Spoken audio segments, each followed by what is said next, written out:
자, 설교를 시작하면서 오늘은요, 누가복음 24장 42절 43절 한번 보여드릴게요.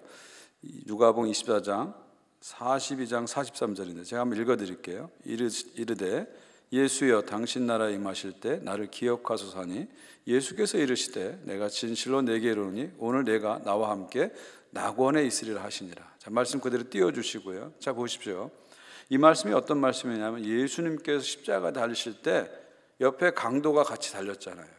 이제 곧 죽는 순간이 온 겁니다. 그때 그 죽는 순간에 강도가 뭐라고 예수님께 말합니까? 당신의 나라, Your kingdom, 당신의 나라, 하나님 나라죠. 천국이 임할 때 나 좀 기억해 주세요. 이렇게 얘기하죠. 그때 예수님께서 뭐라고 말하죠? 내가 진실로 내게 이르노니 오늘 내가 나와 함께 천국에 하나님 나라 이르리라 이렇게 하지 않죠. 뭐라고 그럽니까? 낙원에 이르리라 말씀하시죠. 자, 강도는 나라, 킹덤, 하나님 나라에 이를 때를 얘기했는데 예수님은 아니다, 네가 낙원에 이르게 될 것이다, 파라다이스를 얘기하죠. 이게 무슨 얘기입니까? 예수님께서는 천국과 낙원을 구분해서 우리에게 말씀하시는 것을 볼 수 있습니다. 그러니까 낙원은 뭐예요? 우리가 죽은 후에 있는 중간 상태죠. 영혼의 복락 상태, 영혼의 구원 상태, 중간 상태죠. 임시 상태죠. 그럼 천국은 언제 옵니까? 예수님께서 이 땅에 오실 때 우리의 몸이 영광스러운 몸을 부활해서 영과 몸이 같이 구원을 받는 거예요. 그래서 새하늘과 새 땅, 하나님 나라 천국에서 영원토록 살게 되는 거죠. 그러니까 예수님께서는 중간 상태 낙원과 최종 상태 천국을 구분해서 말씀하시는 것을 볼 수가 있습니다. 그러니까 우리가 용어를 분명히 할 필요가 있다는 거죠. 제가 계속해서 여러분에게 정리를 계속 해드렸어요. 신자는 첫 번째 부활을 경험한 사람이다. 첫 번째 부활은 뭐라고요? 예수님 영접해서 거듭나는 거죠. 신자는 그러니까 엄마 뱃속에서 한 번 태어나고 예수님을 통해서 성령으로 두 번 태어난 거예요. 그럼 죽은 다음에 어떻게 됩니까? 다시 죽지 않아요. 죽은 다음에는 낙원에 들어가서 영원히 구원 상태에 있다가 예수님이 다시 오시면 그때 두 번째 부활을 하는 거예요. 두 번째 부활은 몸의 부활입니다. 영광스러운 몸으로 부활합니다. 그리고 새하늘과 새 땅 천국에서 영원토록 살게 됩니다. 이게 신자의 상태입니다. 불신자는 반대입니다. 엄마 뱃속에서 한번 태어났어요. 그런데 성령으로 거듭나지 못했어요. 첫 번째 부활을 경험하지 못한 거예요. 그러니까 죽은 다음에 어떻게 됩니까? 죽은 다음에 음부로 들어갑니다. 형벌의 상태로 들어가죠. 영혼이 형벌의 상태에 들어갔다 마지막 날에 불신자도 부활해요. 무슨 부활로요? 예수님 말씀하셨잖아요. 심판의 부활로 부활합니다. 그래서 영원한 심판을 받게 돼요. 이게 둘째 사망이라고 그랬잖아요. 신자가 겪지 않는 둘째 사망은 불신자를 겪게 되고 결국 영원한 불못으로 떨어지고 영원한 형벌 상태로 떨어진다. 분명히 말씀드렸습니다. 그러니까 중간 상태인 낙원과 최종 상태인 천국을 구분해서 우리가 써야 한다는 것을 말씀드립니다. 물론 이 용어를 여러분이 헷갈려서 괜찮으세요. 헷갈려서도 괜찮아요. 왜냐하면 우리가 지식으로 천국 가는 게 아니고 은혜로 천국 가기 때문에 이 용어를 모르거나 좀 헷갈렸어도 상관은 없어요. 그리고 우리가 중간 상태 낙원에 들어가지만 결국은 하나님 나라 천국에 들어갈 거기 때문에 천국 갔다 해도 그렇게 틀린 말은 아닙니다. 틀린 말은 아니에요. 그러나 우리가 좀 정리할 필요가 있어요. 우리 미래를 정확히 알고 정리해야 오늘의 신앙생활에 우리가 분명한 것을 알게 됩니다. 표를 한번 보시면요. 죽으면 어디 간다고요? 천국 간다. 아니죠. 죽으면 천국 가는 게 아닙니다. 죽으면 천국 가는 게 아니에요. 어떻게 됩니까? 주님 오시면 천국 온다. 이게 성경의 진리입니다. 한번 따라해 주시겠어요? 주님 오시면 천국 온다. 주님 오시면 천국 온다. 우리가 자꾸 기존에 우리의 생각은 뭐예요? 죽으면 천국 간다. 이게 너무 우리 속에 자리 잡혀 있는 거예요. 그게 아니라 죽으면 천국 간다가 아니라 죽으면 우리가 낙원의 상태, 영혼의 구원의 상태 들어갑니다. 진짜 천국 언제 와요? 주님 오시면 천국이 오는 거예요. 주님 오시면 천국이 오는 겁니다. 천국은 우리가 죽어서 어느 세계로 옮겨가는 것이 아니라 주님께서 이 땅에 오시는 거예요. 주님께서 이 땅에 오시는 거예요. 그래서 주기도문처럼 하나님의 나라가 땅에 임하고 뜻이 하늘에 신 것처럼 땅에서 이루어지는 것, 이게 천국입니다. 그 천국에서는요, 지금 땅과 지금 하늘이 폐기되고 없어지는 것이 아니라 하나님의 창조와 구속의 능력으로 이 땅과 이 하늘이 완전히 새롭게 돼서 새 하늘과 새 땅이 되는 겁니다. 이게 계시록을 통해서 우리에게 확실하게 보여주는 우리의 마지막 미래죠. 마지막 미래죠. 그러니까 죽으면 천국 간다 이렇게만 생각하니까, 이게 최종 희망이라고 생각하니까 사후 세계하고 이 땅의 세계가 이렇게 연결이 잘 안 되는 겁니다. 그게 아니라 주님 오시면 천국 온다, 주님 오시면 천국 온다, 이것을 최종 희망으로 생각하면은요, 오늘 이 땅의 삶과 마지막 천국이 연결되는 거예요. 연결되는 겁니다. 그리고 이 땅에서 우리의 삶의 방향과 목적은 어디로 가는 거예요? 주님 오시면 이루어질 천국을 향해서 우리의 삶과 방향이 가는 겁니다. 그래서 이 땅에 우리의 삶이 하나님과 친밀한 교제를 나누고 천국의 삶을 연습하고 실행하는 삶을 사는 거예요. 주님과 친밀한 교제를 나누고, 그리고 형제 자매들과 모든 사람들과 사랑의 사귐을 가지면서 한 걸음 더 나가서 모든 피조물과 조화롭고 아름다운 관계를 가지면서 사랑의 공동체를 만들어가는 것이 이 땅에 사는 성도의 삶입니다. 내 가정을 사랑의 공동체로 만들어가고, 내가 속한 교회를 사랑의 공동체로 만들어가고, 내가 가는 곳곳마다 사랑의 공동체를 만들어가는 거예요. 그게 천국 백성의 삶입니다. 비록 이 땅에서 고난이 오고 핍박이 오고 어려움이 와서 낙심하고 좌절할 때도 있어요. 질병이 생기고 이별이 생기고 사별이 생기고 여러 가지 어려움 때문에 주저앉을 때도 있어요. 그러나 우리의 마지막 최종 희망이 주님 오시면 오시는 그 천국이기 때문에 그 천국을 바라보면서 다시 일어나서 소망 가운데 또 살아가면서 이 땅에서 천국의 모습을 만들어가는 삶을 가정에서, 교회에서, 나의 삶과 모든 일터와 일상에서 이루어가는 삶, 이것이 하나님 나라 백성의 삶입니다. 죽으면 천국 간다 이런 그림이 아니라 주님 오시면 천국 온다 이런 그림을 갖고 살면 신앙의 방향이 달라지는 거예요. 신앙의 방식이 달라지는 겁니다. 저는 계시록 강의를 여러분 이제 거의 마쳐가고 있는데, 여러분 안에 천국에 대한 새로운 그림이, 큰 그림이 새로 그려지기를 간절히 바랍니다. 자, 오늘은요 좀 더 깊이 들어가서 새 예루살렘에 대해서 살펴보겠습니다. 자, 구약 성경을 보게 되면 이스라엘의 중심은 어디죠? 예루살렘 성이죠. 그렇죠? 다윗 왕이 여부수족이 400년간 지배했던 그 시온성을 빼앗아서 예루살렘을 수도로 삼죠. 그때부터 예루살렘은 이스라엘의 수도가 됩니다. 이스라엘의 중심이 됩니다. 또 한 걸음 더 나가서 예루살렘에 뭐가 있죠? 성전이 있습니다. 하나님의 임재와 통치의 상징인 성전이 있죠. 예루살렘 성은 이스라엘의 수도일 뿐만 아니라 더 확대하면은요, 전 세계의 스피리추얼 캐피털 시티, 영적인 수도라고 말씀드릴 수 있습니다. 영적인 수도라고 말씀드릴 수 있죠. 옛 예루살렘 성이 이스라엘의 수도였던 것처럼 새 하늘과 새 땅, 하나님 나라의 수도는 어딜까요? 새 예루살렘입니다. 새 예루살렘은 새 하늘과 새 땅의 수도입니다. 하나님 나라의 수도이죠. 큰 성 바벨론이 17장에 보니까 무너졌다 큰 성 바벨론이요. 큰 성 바벨론, 빅시티 바벨론이 무너졌어요. 그러자 어떤 일이 생깁니까? 홀리시티, 거룩한 성 예루살렘이 하늘에서 땅으로 내려옵니다. 땅의 큰 성이 무너지자 하늘의 거룩한 성이 하늘에서 땅으로 내려옵니다. 이것이 바로 새 예루살렘 성입니다. 자, 그렇다면 이 새 예루살렘 성은 어떤 곳일까요? 이 새 예루살렘 성의 우리 실체를 한번 보겠습니다. 9절 10절 한번 보십시오. 7대조를 가지고 마지막 7재앙을 담은 7 천사 중 하나가 나와서 내게 말하되 이르되 이리 오라, 내가 신부 곧 어린 양의 아내를 내게 보이리라 하고, 10절입니다. 성령으로 나를 데리고 크고 높은 산으로 올라가 하나님께로부터 하늘에서 내려오는 거룩한 성 예루살렘을 보이니. 자, 보십시오. 그 심판을 담당하던 천사가 사도 요한에게 뭐라고 얘기해요? 이리로 오라. 그러면서 뭘 보여줍니까? 어린 양의 신부를 보여줍니다. 예수님의 신부를 보여줘요. 그 다음에 어떻게 합니까? 사도 요한을 크고 높은 산으로 끌고 올라갑니다. 자, 끌고 올라가면서 뭘 기대했을까요? 사도 요한은 아름다운 여자가 나타날 걸 기대했죠. 근데 아름다운 여자가 나타나지 않고 뭐가 나타납니까? 예루살렘 성, 새 예루살렘 성, 거룩한 성이 나타납니다. 신부가 곧 어린 양의 신부가 새 예루살렘 성이라는 걸 우리가 알 수 있죠.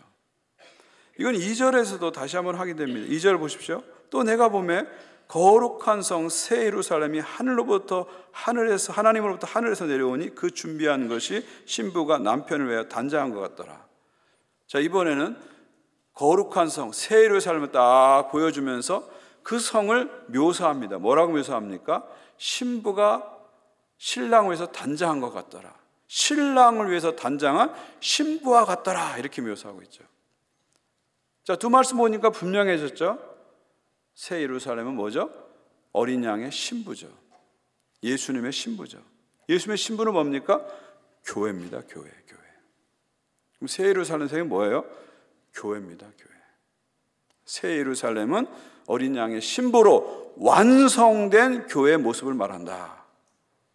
새 예루살렘은 교회다. 이렇게 우리는 분명하게 정의를 내릴 수 있습니다. 여기에는 이론의 여지가 없어요. 논쟁의 여지가 없습니다. 아주 명확합니다. 새 예루살렘 성은 완성된 교회다. 완성된 교회다. 한번 따라해 주시겠습니까? 새 예루살렘은 완성된 교회다. 완성된 교회다. 예.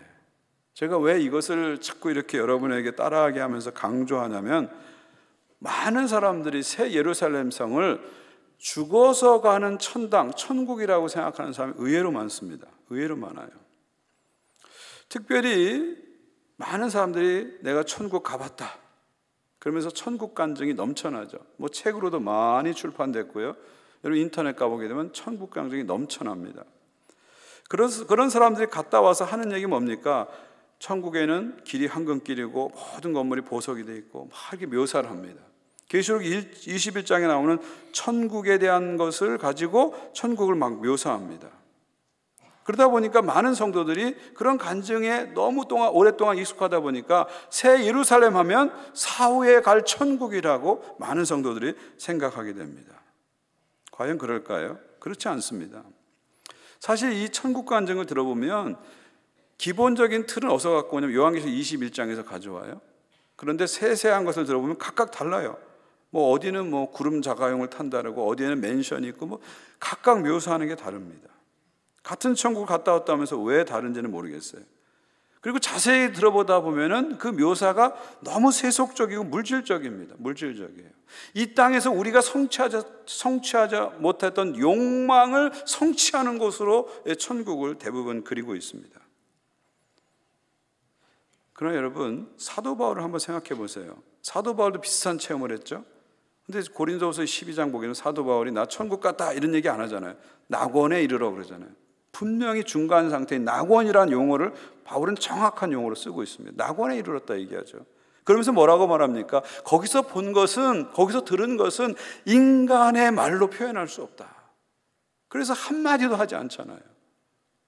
자기가 인간의 말로 그 세계를 표현하면, 하나님의 세계를 표현하면 오히려 하나님의 신비와 영광을 훼손할 것이기 때문에 한마디도 하지 않잖아요.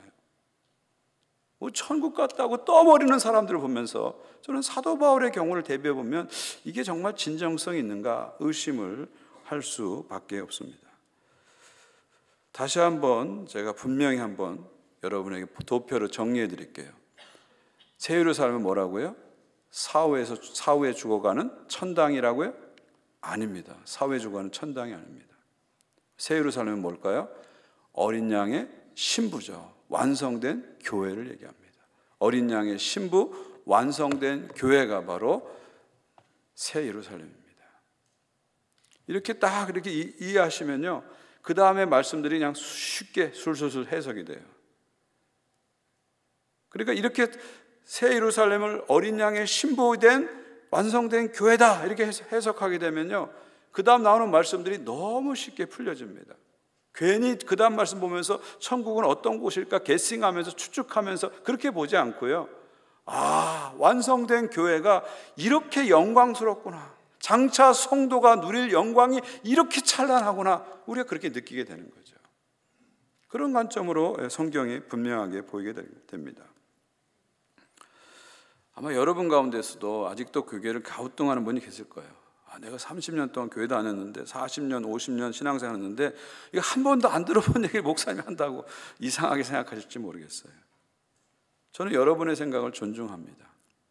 그러나 여러분, 우리 신앙생활 하는 사람의 특징은 뭐예요? 크리스찬의 특징은 뭐예요? 내 생각을 항상 성경과 대화를 하잖아요. 성경과 내 생각과 대화를 하는 거잖아요. 그러면서 내 생각을 성경에 자꾸 맞추는 게 크리스찬의 삶 아닙니까? 내 생각에 성경을 갖다 붙이는 게 크리스찬이 아니라 내 생각을 성경에 자꾸 맞추려고 하는 것이 크리스찬의 삶이죠. 그렇기 때문에 여러분이 기존에 어떤 생각을 가졌든지 간에 하나님 말씀이 뭐라고 말하는지를 기울여 봤으면 좋겠습니다. 제가 여러분에게 드린 말씀은 어떤 새로운 얘기를 하는 게 절대 아닙니다. 2000년 기독교 역사상 가장 많은 신학자들이 지지하는 말씀을 드리는 거고요. 하이델베르크 신앙고백, 웨스터민스터 신앙고백, 장로계 정통 교리가 지지하는 신앙고백을 여러분에게 알려드리는 것입니다. 예루살렘, 새 예루살렘은 교회다. 그리스도의 신부된 완성된 교회다. 이렇게 우리가 분명하게 볼 수 있는 거죠. 그러니까 하나님께서 요한계시를 보게 되면요, 세상 역사를 어떻게 움직이세요? 무엇을 중심으로 움직이세요? 교회를 중심으로 움직이십니다. 이 계시록의 중요한 흐름입니다. 교회를 중심으로 역사를 움직여 가시고 마지막에 새 예루살렘을 통해서 완성된 교회를 이루시는 거죠. 한번 표를 보시면요, 하늘과 땅에 이제 교회가 있습니다. 계시록 보면 하늘의 교회, 땅의 교회, 천상교회, 지상교회가 두 가지가 병행해서 이렇게 투 라인으로 나타나죠. 먼저 하늘에 24장로 4장 5장에 나오잖아요. 구약의 12지파, 신약의 12사도, 신구약 백성의 대표로서의 24장로, 교회 대표를 얘기하는 거죠. 그 다음에 셀 수 없는 무리들, 7장에 나오는 셀 수 없는 무리들, 천상의 교회를 얘기하는 거죠. 그 다음에 어린 양의 신부, 혼인잔치를 준비한 어린 양의 신부로서 교회가, 천상의 교회가 보여집니다. 반면에 땅의 교회는 2장, 우리 3장에 보면 7교회, 소아시아의 7교회가 지상의 교회 대표로 보여지고요. 그 다음에 14만 4천이 지상의 교회 숫자로 나타나죠. 12 곱하기 15 곱하기 1000, 12지파, 12사도 곱하기 1000, 수많은 숫자인 1000을 곱해서 신구약에 구원받은 하나님 백성들의 그 공동체가 바로 지상의 교회죠. 그래서 14만 4천이죠. 그 다음에 여자, 12장 보면 임신한, 아들을 임신한 여자로 묘사되죠. 이렇게 두 라인으로 천상과 지상의 교회가 쭉 가다가 마지막 21장에서 천상과 지상의 교회가 합쳐지면서 새 예루살렘 완성된 교회가 21장, 22장에 나오는 겁니다. 그리고 갑자기 툭 교회가 튀어나온 게 아니라 계시록 전체가 천상과 지상의 교회 두 라인으로 쫙 가다가 마지막에 하늘의 교회가 땅에 내려와서 지상의 교회가 만나게 되는 거죠. 하늘의 교회, 이미 예수께서 십자가 죽으시고 부활하고 승천하심으로 이미 승리한 교회, 이미 영광받은 교회, 천상의 교회가 지금 땅에 있지만 어린 양을 쫓기 때문에 고난받고 핍박받고 전투하는 지상의 교회와 함께 만나게 돼서 완성된 교회, 새 예루살렘을 이루는 것. 이것이 계시록의 교회에 대한 최종 그림입니다. 최종 그림입니다. 그러니까 하나님은 계속해서 교회를 중심으로 초림과 재림 사이의 심판과 역사를 다 이루시다가 마지막에 천상과 지상의 교회를 하나로 하나 되게 하셔서 완성된 교회 새 예루살렘으로 우리에게 나타내 주시는 거죠. 그러니까 이후에 나오는 모든 새 예루살렘에 대한 묘사를 볼 때 천국은 어떤 것인가 이렇게 게스하고 추측할 필요가 없어요. 오히려 이것을 읽으면서 야, 교회가 이렇게 영광스럽구나, 택한 백성들이 이렇게 영광스럽구나 하는 것을 우리는 깨닫게 되는 것이죠. 자, 구체적으로 한번 볼까요? 11절 보시면요, 하나님의 영광이 있어 그 성의 빛이 지극히 귀한 보석 같고 벽옥과 수정같이 맑더라. 새 예루살렘은 하나님의 영광이 가득하기 때문에 보석처럼 빛나고 수정처럼 맑습니다. 그 다음 18절 보십시오. 그 성곽은 벽옥으로 쌓였고 그 성은 정금인데 맑은 유리 같더라. 이 성은 벽옥, 옥으로 탁 둘러싸여 있고 성 전체가 정금, 황금성으로 되어 있다는 거죠. 그 다음에 19절부터 21절 보십시오. 그 성곽의 기초석은 각각 보석으로 꾸며졌는데, 이 성곽에 12개 기초석이 있는데 12개 기초석마다 12개의 보석으로 쫙 꾸며진 것이 나열되죠. 그 다음에 21절 보십시오. 그 12문은 12진주니, 문도 12개가 있는데 그 문이 전체가 진주로 되어 있어요. 강문마다 한 개의 진주로 되어 있고 성의 길은 맑은 유리 같은 정금이었더라. 자, 보십시오. 성의 기초석이 12인데 그 12석 기초석마다 12개의 보석으로 박혀 있고 12개의 문이 있는데 그 문 전체가 진주로 되어 있어요. 펄 게이트, 진주로 되어 있습니다. 자, 이건 뭘 보여주는 겁니까? 천국의 물리적인 모습을 보여주는 게 아니라는 거죠. 자꾸 천국 봤다는 사람이 이걸 가지고서 천국의 물리적인 모습, 황금길이 있고 뭐 구름 자가용이 있고 뭐 보석이 있고 이런 걸 자꾸 묘사하는데, 이건 천국의 물리적인 모습을 보여주는 게 아니라 교회의 영광을 보여주는 겁니다. 교회가 영광스러울 것이다. 마지막에 완성된 교회의 모습은 찬란하게 영광스러울 것이다. 이걸 보여주는 거예요. 왜 이것을 먼저 보여줄까요? 사도 요한에게. 지금 현재 사도 요한의 교회, 지상의 교회는 어떤 상태에 있습니까? 바벨론이라는 로마 제국 치하에서 핍박을 받고 고난을 받고 있어요. 아주 초라한 존재가 되어 있어요. 만물의 찌꺼기같이 취급을 받고 있어요. 그런 지상의 교회를 향해서 하나님 나라가 완성됐을 때 완성된 교회의 찬란함과 영광을 보여주면서 위로하고 격려하는 거죠. 지금 너희들이 이 땅에서 초라하게 보이지만, 찌꺼기같이 보이지만 아니라는 겁니다. 너희는 찬란한 존재고 영광스러운 존재라는 걸 알려주는 거예요. 지금은 찬란하게 보이는 큰 성 바벨론은 곧 무너질 것이고, 지금 초라하게 보이는 교회는 장차 찬란하게 영광스럽게 나타날 것이다. 이걸 보여주는 거예요. 그러면서 성도들을 향해서, 교회를 향해서 낙심하지 말고 절망하지 말고 핍박에 굴복하지 말고 끝까지 어린 양 예수를 붙잡고 승리하라, 이 메시지를 주는 거예요. 너무 명쾌하지 않습니까? 우리 이렇게 이 말씀을 이해하면 되는 거죠. 자, 그 다음에 새 예루살렘을 관통하는 숫자가 있는데 12라는 숫자로 관통하고 있죠. 12절 보십시오. 크고 높은 성곽이 있고 12문이 있는데 문에 12천사가 있고 그 문 위에 이름이 썼으니 이스라엘 자손 12지파 이름이라. 문이 12개가 있고 12천사가 지키고 있는데 12지파의 이름이 써 있어요. 문마다 12지파의 이름이 써 있습니다. 14절 보십시오. 그 성곽에는 12기초석이 있고 그 위에는 어린 양의 12사도의 12이름이 있더라. 성곽마다 기초석이 12개 있는데 12기초석마다 12사도, 어린 양의 12사도, 예수님의 12사도의 이름이 기록되어 있다는 거죠. 10이라는 숫자가 계속 새 예루살렘에 반복되는 것을 볼 수가 있죠. 그럼 10이라는 숫자는 계시록에서 뭘 말하죠? 하나님의 백성의 숫자죠. 교회의 숫자죠. 앞에서 본 것처럼 천상의 교회는 24장로로 표현했잖아요. 구약의 12지파, 신약의 12사도 더하기 24장로. 10이라는 숫자로 천상의 교회를 표현했잖아요. 지상의 교회는 14만 4천, 12 곱하기 12 곱하기 1000, 구약의 12지파, 신약의 12사도 곱하기 수많은 숫자 1000을 붙여가지고 구원받은 하나님의 백성, 교회를 표현하고 있습니다. 일관되게 계시록은 12라는 숫자를 하나님의 백성의 숫자, 교회의 숫자로 사용하고 있습니다. 그러니까 12가 들어가면 이게 교회라고 하는 것을 알 수 있죠. 새 예루살렘 성이 완성된 교회의 모습이기 때문에 모든 숫자에 12가 들어가고 있습니다. 심지어 그 성곽의 수치를 했는데 거기에도 12가 들어가죠. 15절 16절 보십시오. 내게 말하는 자가 그 성과 그 문들과 성곽을 측량하려고 금갈대자를 가졌더라. 자, 금갈대자로, 금자로 측량을 했으니까 측량 결과가 나옵니다. 그 성은 네모 반듯하여 길이와 너비와 같은지라. 그 갈대자로 그 성을 측량하니 뭐라고요? 12,000 스타디온이요 길이와 너비와 높이가 같더라. 자, 보십시오. 새 예루살렘 성은 이 장 길이와 너비 이 같아요. 그 다음에 높이도 같습니다. 어떤 모습일까요? 정육면체의 모습을 가진 거죠. 요즘 말하는 큐브의 모습입니다. 사진 한번 보시면요, 이런 모습이죠. 큐브로 된 거예요. 그러니까 길이와 넓이와 높이가 같은 정육면체 큐브 형태로 이렇게 나타나고 있습니다. 그런데 이 전체 길이, 넓이, 높이의 숫자가 같죠. 뭐죠? 12,000 스타디온입니다. 스타디온.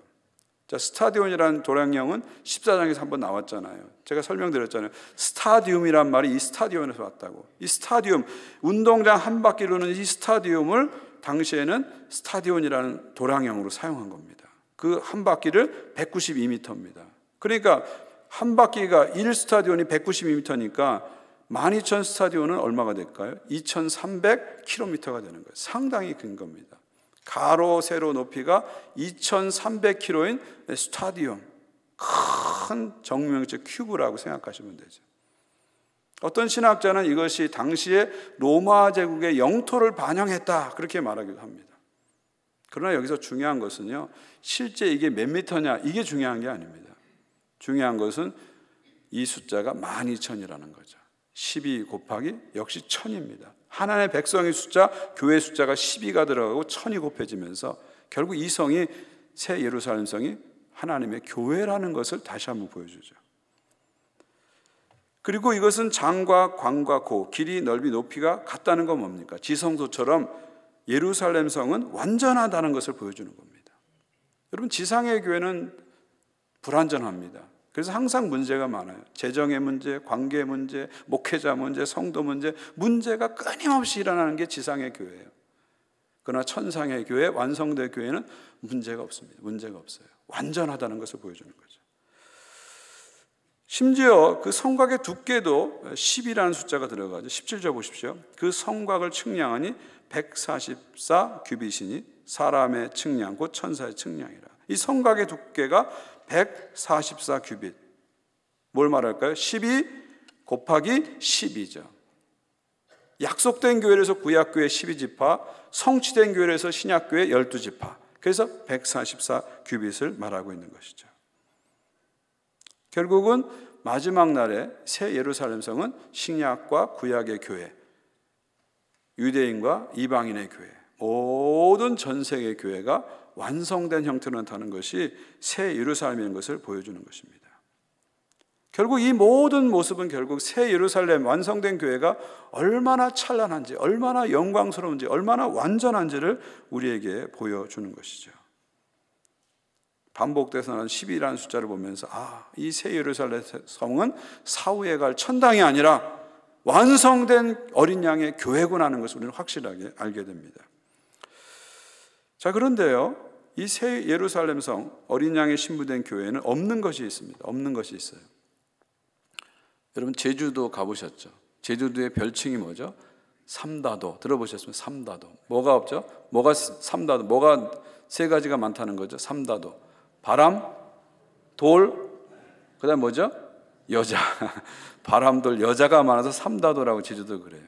근데 또 다른 제주도의 별명이 있어요. 삼무도. 세 가지가 없대요. 뭐가 없을까요? 무도, 도둑이 없다. 무도. 제주도에는 도둑이 없다. 무걸, 구걸하는 사람이 없다. 그 다음에 무대문, 대문이 없다. 삼무도라고 합니다. 근데 새 예루살렘 성은 칠무성입니다. 7가지가 없어요. 7가지가 없어요. 그렇게 찬란하고 완전한데 없는 것이 있어요. 7가지가 없습니다. 뭐가 없을까요? 4절을 보십시오. 모든 눈물을 그늘에 닦아주시니 다시는 사망이 없고 애통한 것이나 곡하는 것이나 아픈 것이 다시 있지 않으니 처음 것들이 다 지나갔습니다. 뭐가 없어요? 눈물이 없어요. 첫 번째. 그 다음에 사망이 없어요. 애통이 없어요. 곡하는 게 없어요. 아픈 것이 없습니다. 이것이 새 예루살렘 완성된 교회의 모습이죠.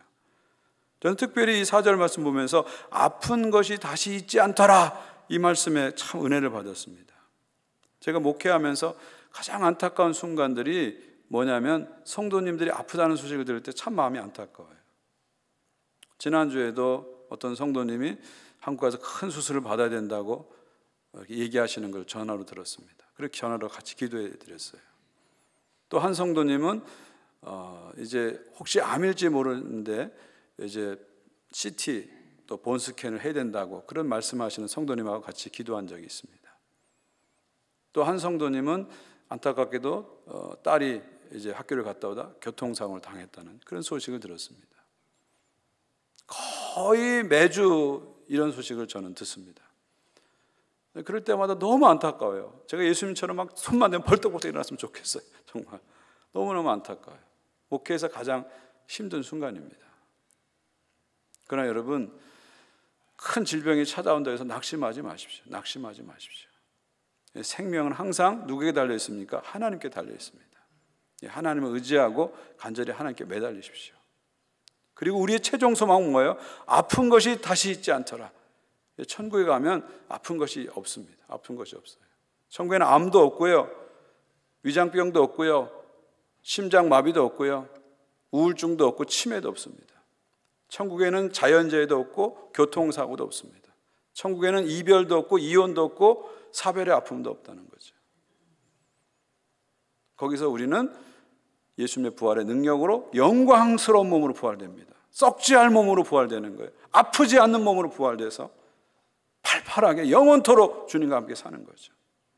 그리고 하나님의 온전한 임재 속에서 맑은 마음과 맑은 영혼을 가지고 하나님의 임재를 100% 누리면서 그곳에 사는 겁니다. 우리는 늘 그 땅을 바라봐야 돼요. 우리는 그 천국을 항상 바라봐야 됩니다. 이 땅에서 아프고 힘들 때 낙심하지 마시고요, 하나님께 의지하시고요, 한 걸음 더 나가서 이 천국의 소망, 새 예루살렘 성이 있는 이 천국의 소망을 자꾸 바라보십시오. 이것이 우리가 가져야 할 최종 소망입니다. 또 천국에 없는 것이 있죠. 새 예루살렘에 있는 천국에 없는 것이 있죠. 22절 보십시오. 성 안에서 내가 성전을 보지 못하였노니 이는 주 하나님 곧 전능하신 이와 및 어린 양이 그 성전이심이라. 뭐가 없다고요? 성전이 없어요. 좀 이상하지 않으세요? 예루살렘 성에는 분명히 성전이 있었잖아요. 성전이 있었기 때문에 예루살렘 성이 하나님의 중심이 됐잖아요. 근데 새 예루살렘 성에는 성전이 보이지 않더라. 성전이 없습니다. 왜 그럴까요? 전능하신 하나님과 죽임당하신 어린 양 예수께서 친히 성전이 되어주시기 때문에 그런 거예요. 예수께서 십자가에 죽으시고 부활하심으로 육체로 그 성전을 다 허물어 버리시고 그 육체로 성전을 완성하셨기 때문에 새 예루살렘 성에는 더 이상 성전이 필요 없는 것이죠. 우리가 완전한 하나님의 임재를 그때 누리기 때문에 더 이상 성전이 필요 없는 거예요. 지금 이 땅에서는 우리가 이렇게 시간을 정하고 장소를 정하고 나와서 하나님께 예배를 드립니다. 그러나 새하늘과 새 땅, 새 예루살렘에 있는 새하늘과 새 땅, 천국에서는 그럴 필요가 없는 겁니다. 24시간, 아니 시간도 없어지겠죠. 언제 어디서나 하나님의 완전한 임재 속에 우리가 들어가기 때문에 따로 이렇게 시간을 정해서 따로 장소를 정해서 예배할 필요가 없는 거예요. 지금은 우리가 하나님 만나기 위해서 따로 시간을 정해서 기도하고 묵상하고 말씀 있는 시간을 갖잖아요. 그러나 그 땅 하나님 나라, 새 예루살렘 성에 있는 그 하나님 나라에서는요, 그럴 필요가 없는 겁니다.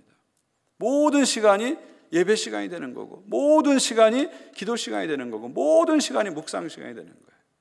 완전한 하나님 임재 속에 하나님의 몸으로 이루신 그 성전 속에 우리가 거하기 때문에 충만한 하나님 임재 속에 우리가 살게 되는 것이죠. 할렐루야. 생각만 해도 가슴 떨리는 순간입니다. 이렇게 예배 드려도 좋은데 이런 예배보다 몇백 배, 몇만 배, 몇천 배 하나님의 임재의 밀도가 강한 그 순간을 우리가 영원히 누린다는 거 얼마나 감격스럽습니까? 마지막 7번째로 천국에 없는 것이 있죠. 23절을 보십시오. 그 성은 해와 달과 달의 비침이 쓸데없으니 이는 하나님의 영광이 비치고 어린 양이 그 등불 되심이라. 만국이 그 빛 가운데로 다니고 땅의 왕들이 자기 영광을 가지고 그리로 들어가리라. 낮에 성문들이 도무지 닫히지 않으니 거기에는 뭐가 없다고요? 밤이 없습니다. 7번째, 마지막 7번째, 천국에는 밤이 없습니다. 밤이 없습니다. 여러분, 왜 이 땅에 밤이 있습니까? 빛이 있기 때문에 밤낮이 구분되는 거예요. 해와 달의 빛이 있기 때문에 밤낮이 구분되는 겁니다. 그러나 새 예루살렘 성에는 하나님의 영광의 빛이 찬란하기 때문에 자연으로부터 오는 빛이나 인간이 만든 빛이 쓸데없는 거예요. 필요가 없는 거예요. 필요가 없는 거예요. 그러면서 밤이 없어지는 거예요. 밤이 없어지는 거예요. 새 예루살렘 성에는 밤이 없습니다. 밤은 우리에게 무서움을 주죠. 밤은 우리에게 절망을 줍니다. 우리가 인생을 살아가면서 뜻하지 않은 인생의 밤을 만나잖아요. 그래서 우리가 낙심하고 좌절할 때가 얼마나 많아요. 노크 없이 찾아오는 인생의 밤 때문에 우리가 얼마나 잠 못 이루는 시간들을 많이 보냅니까?